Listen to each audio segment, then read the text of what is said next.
Hi everybody and welcome to Spirit Shack. Now tonight we're going to be talking about the fourth of Spiritualism's 7 principles. This is the National Spiritualism's 7 principles.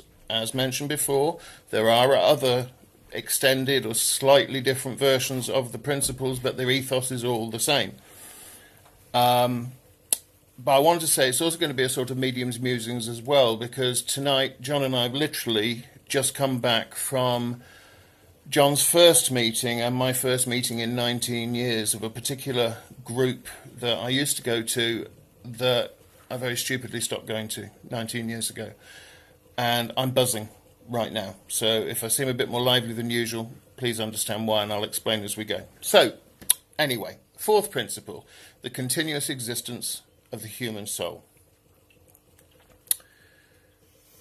Lots of different religions teach different endings to the story of life, i.e. what happens to our souls or our spirits or our character or who we are when we pass away. From one life, that's it, the spark goes, so do you, you don't exist anymore, it's as if you never existed, that's the end of it, which I find quite sad, to spending the next part of human existence after your physical body has died with your soul in purgatory, which is sort of a holding room or a green room in between real life and the Jeremy Kyle stage, or the Jerry Springer stage, or the Daniel O'Donnell stage, or the spiritual hour stage. So between heaven and hell, if you like. Or hell and heaven, the way I said it.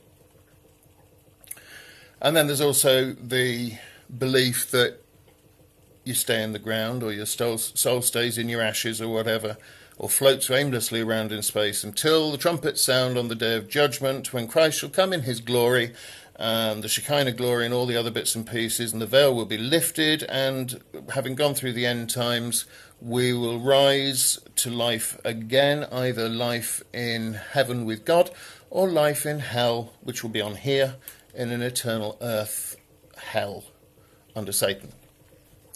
And then there's us, Christian spiritualists and spiritualism in general. And I have been taught, and have read and have absorbed the knowledge of spiritualism for 25 years now. And I have to say, the first one, that you have your 70 years and 10, if you're talking biblically, or however long your life is allotted on this planet, and when you die, that is it. Poof, gone, you never existed. And that makes me very sad, because I love learning. I will absorb any sort of knowledge that I can. It may even be on subjects that I'm not particularly interested in, because I believe that education is what makes us who we are. It's how we evolve, how we advance as people, how we become more educated and therefore more spiritually advanced. Even those who would say there's no spiritual side to their study, there is always a spiritual element to everything we do, because we are in essence spirit. And I'm lucky in that John, my husband, say hello, John. Hello, John. That was John saying hello with his red hair and his lottery ticket. He also enjoys watching documentaries and films on different subjects. We're passionate about watching YouTube videos, the sensible ones, not skateboarding cats and men dressed in flimsy-looking bikinis dancing to Psy.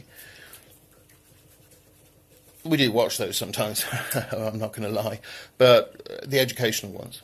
And if I only had those 70 years and 10, or even if I reach 110 years old before I die, to only have that relatively short amount of time, considering the entirety of existence, the whole of infinity, to not have that opportunity to continue to learn, to study, to grow and advance as a human being or as a spirit, I would feel cheated. So I am relieved to have been shown on numerous occasions to have read literature and to have listened to spirit talking through mediums about our existence after, well, before and after our physical one. If you want to take it in biblical terms, most spiritual works talk about life after death, i.e. the physical death, as being the one that is most important. And certainly it is the longer of the two. And certainly it is the continuation of life. A lot talk about the difference between the places that we live in after our physical death, whether we rise and ascend through the pearly gates with St. Peter, who's ticked a number of boxes in the Book of Life, and there aren't too many crosses, so we get a free pass. If there's more crosses than ticks, though, down we go, and we spend eternity in hell. Personally, I believe that this physical existence, if you like, is the nearest thing to heaven and hell that it's possible to have, because it's how we live our lives. It's what we do in our lives that count. Those ticks and those crosses still are of value, but it's exactly what we do, what we learn, and what we grow from our learning in that helps us climb up that ladder. Not a Jacob's ladder, certainly, nor a Tower of Babel. This is a very real and powerful ladder of advancement, self-advancement and advancement through experience and association with others, be they living physical human beings or be they spirit energy. You may say, but how can that be? How can we have the whole of eternity? Well, the Master Jesus himself even said it in the Bible, and I'm sure that somebody will comment below and help me, because I can't, at this moment in time, put my mental finger on the actual text address in the Gospels, but at one point Jesus said, before the earth existed, I am. Or there was, I am. Now, if we translate I am back into the ancient Greek that it was written in, we get Christos. And from that, of course, we've contracted that to make Christ, Jesus the Christ. Christos is the divine light, the spark of energy through which we all have our existence, our essence, our moving and our being. In previous discussions I've mentioned, and so have many other people, on the power of that particular spark of energy, tiny and infinitesimal though it may be. The God particle, the Christos, the Higgs boson particle, whatever you want to call it, that is that tiny, immutable, omnipresent and omniscient energy that links every single thing that lives and exists, has lived, existed in the past, and will live and exist in the future together. Be it a human being, a dog, a cat, an elephant, even Donald Trump. And of course trees and flowers and plants, the earth, the rocks, the water, the sky, everything. That has existed for the whole of time. Now, we have come into our existence in a relatively short, tiny point along the scale of evolution, but we have evolved, we have grown, and we have developed from the knuckle-dragging Neanderthals and before that to become bipedal, upright, Homo erectus, Homo sapiens, and whatever the next form of ourselves will be. But we grow. We're no longer living in caves and clubbing our partners over the head with lumps of wood and dragging them in by their hair and drawing pictures of huge, great, hairy elephants on the walls of the caves. We've learnt about fire. We've learnt about the wheel. We've learnt about the PlayStation 4. We've learnt so much in such a relatively short space of time that a lot of people are quite happy with what they've learnt. But there are still those who go on and learn more. They discover more. They develop more. 40, 50 years ago now, man walked on the moon. Unless you're a conspiracy theorist, in which case you think that man walked on stage 4 of a particular cinema lot or filming lot somewhere in deepest, darkest Area 51. Personally, I believe we probably did walk on the moon. And we continue to learn, we continue to study and to grow and evolve. And that is why we have continuous existence. My personal belief is in reincarnation. Some spiritualists have difficulty with the concept, but to me it makes perfect sense, as I will explain it now. I've had certain experiences in my life this time round that no human being should have to go through. As you may know from previous films, I have been sexually abused as a child. I've been accused of sexually abusing my children in adulthood. That was a lovely experience, that was, but gladly and happily I was found completely innocent, which of course I was, and still am. Unfortunately, the man who raped me in the public toilet in Bournemouth got away with it, but that's karma. He'll get it back to him one day. Now, you may think that's more than most people should have to cope with in a lifetime. Add to that testicular cancer, skin cancer, my spinal condition, the fact that I'm probably loopier than a March hare, and even more of a problem arises. Far too much for a single person to cope with. However, if you look at it from the perspective as I have learnt to understand in spiritualist terms, it's this.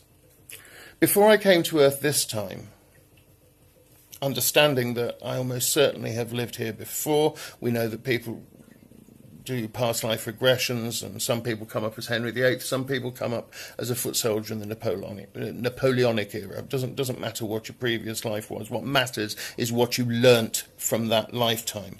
And I believe that before I came to Earth this time, as Barry Harding-Rathbone in this current incarnation, I predestined some of the experiences I wanted to go through so that I could understand them on an emotional, a physical, a mental, and a spiritual nature. And by the way I dealt with those experiences in this life is how I grow and understand for the next time. So I believe that having dealt with being raped, having dealt with cancer and beaten it, having dealt with the vilest accusation that anybody could ever have laid at their door as a parent of two children they love greatly and deeply, whatever other people in the family may say to that, that I have set the ground for my next stage of life. Now, my next stage of life is when that Christos leaves this physical body. Only the Christos. Not me. I'm in the Christos. I am part of that light. So my physical body will age and decay, and eventually it will give up, just like an old coat. And I will move on to a physical-free existence back in spirit. And then, if I wish, I don't have to, I can stay there at that level. That's as far as I've attained. If I'm happy to reach that attainment and don't want to go any further, then I don't have to. But I'd be pretty daft not to take the knowledge I've had in this life, accumulated with all the previous lives, and use that knowledge to then plan the next journey into physical incarnation. I'm not saying I'll come back as this. I may come back as a woman. I may come back as a blind person. I may come back as a person of colour. I could come back as somebody with no arms or legs. I don't know. I don't know. When I get back to spirit, I will predestine, in my understanding of it, some of the experiences, the major experiences I will go through, and that those lessons then will equip me to take the next step up the ladder, the next step up the ladder, the next step up the ladder, and so on and so forth. So I want to leave that with you as something to consider in your own lives. Does it make sense to you now? Some of those things that you've gone through, you think, why? Why, God, have you made me suffer like this? Because let's face it, the first point of accusation is always God, whether we have faith or not. Especially people who don't have faith. They'll say, God, why have you done this to me? Well, God hasn't, we have, because we are part of God and God is part of us. And in closing, I leave you with this. I started at the beginning saying about John and I went to this meeting tonight. And I'm going to say something that some of you will appreciate and understand, many of you won't. Hi, my name is Barry, and I'm an addict. I developed a very bad, short-term, thankfully, addiction to vodka and whiskey when my ex-in-laws accused me of sexually abusing my children. You try and experience it, fall down the stairs at police stations, go through a court investigation, have your 3-year-old and 5-year-old questioned for up to 8 hours at a time by social services and the police, have your name plastered and your face plastered across the local paper in vengeance because nobody likes a paedophile, and rightly so. But I'm not a paedophile. The last thing, as a survivor of sexual abuse myself, that I would ever do is to translate my grief and my personal suffering from when I was abused onto anybody else. And I certainly would not be as sick as was suggested and do it to my own children. The thought of somebody laying one finger on my children in that sort of way, in any sort of negative way, filled me at the time with so much anger and so much despair. My life crumbled for a period of time and I turned to alcohol. I've now learned to deal with it. I've now learned to accept that the accusation was made in a point of anger because my marriage had just ended, and a few months after my marriage ended, I openly said to my ex-wife, I now feel more comfortable identifying as a homosexual individual. That's for another day because I must finish now because I can smell pizza coming. But I was helped by a fantastic global organisation called NA, Narcotics Anonymous. Now, narcotics, you think drugs? Well, alcohol's a drug, cigarettes are drugs. If you want it to be, candy and sweets can be a drug. If it's something that you're addicted to that you feel you have no control over, or you want to have control over, you need to realise you have no control over and you have an illness.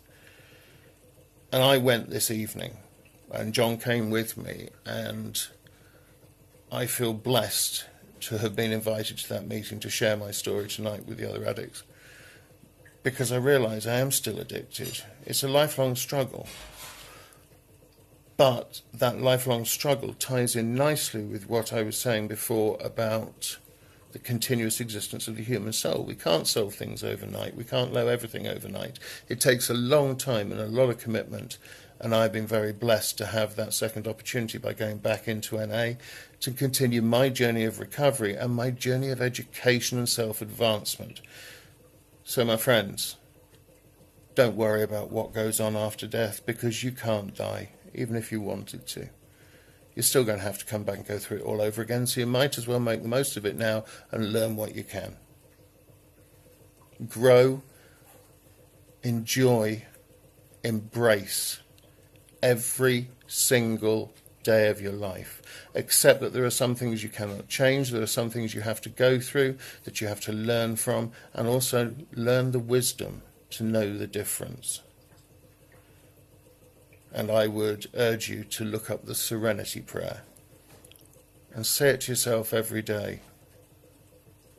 Take hold of help, ask for support, and let yourself embrace the pleasure of learning and enjoying, celebrating every second of your life. Bless you and namaste.